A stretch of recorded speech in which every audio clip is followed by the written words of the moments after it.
Les podcasts du Figaro. Les régimes de retraite ne sont pas nés en 1945. Certains remontent à l'époque de la monarchie. C'est sous Louis XIV que l'ébauche d'une protection sociale pour les vieux jours apparaît.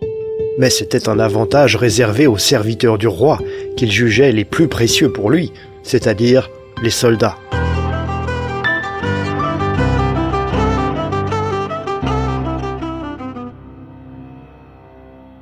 L'hôtel des Invalides, très célèbre, est construit à partir de 1670 pour accueillir les militaires gravement blessés ou âgés et sans foyer. Le roi Soleil crée aussi 2 hôpitaux généraux à Toulon et Rochefort.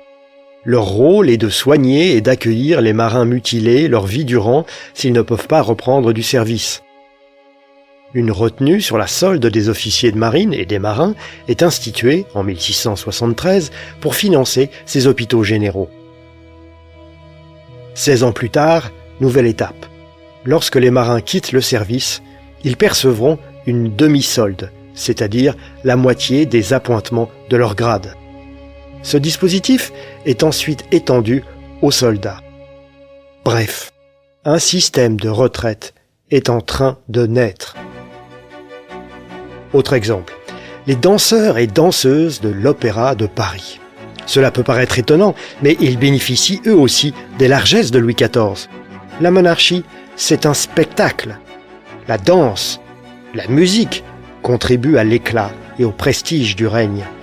En 1698, Louis XIV impose aux associés qui bénéficient du privilège de l'opéra d'assurer les pensions de plusieurs artistes, chanteuses ou danseuses.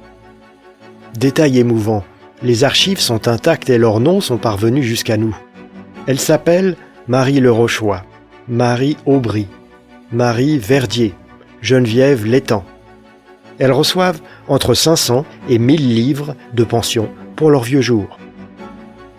Puis, en 1713, à l'extrême fin du règne de Louis XIV, le roi institue un système de pension régulier pour les artistes de l'opéra, hommes comme femmes. Tout est précisé. L'âge de l'admission à la retraite, 32 ans. Les conditions d'ancienneté, 15 ans de service. Le montant de la pension, 1000 livres lorsque les appointements s'élevaient à 1500 livres, ce qui fait un joli taux de remplacement. Ensuite, sous Louis XV, puis Louis XVI, les administrations développent à leur tour des régimes de retraite pour leurs employés. Puis arrive la Révolution. Les députés n'aiment pas les systèmes de retraite créés par la monarchie. Seule une part infime des Français de l'époque en bénéficie, ceux qui avaient choisi de servir le roi. Surtout, pour les députés, la pension de retraite du soldat ou de l'employé du ministère, c'est une faveur due à l'arbitraire royal.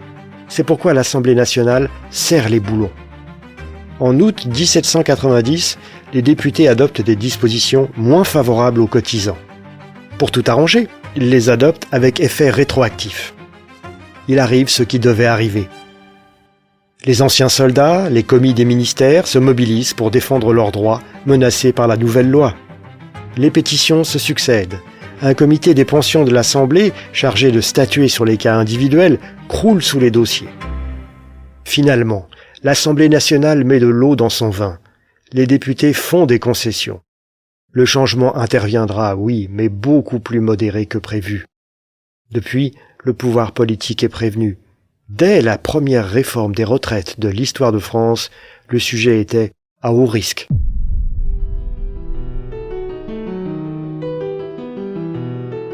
Merci d'avoir écouté ce podcast. Je suis Guillaume Perrault, rédacteur en chef au Figaro. Vous pouvez retrouver ce podcast sur lefigaro.fr et sur toutes les plateformes d'écoute. À bientôt.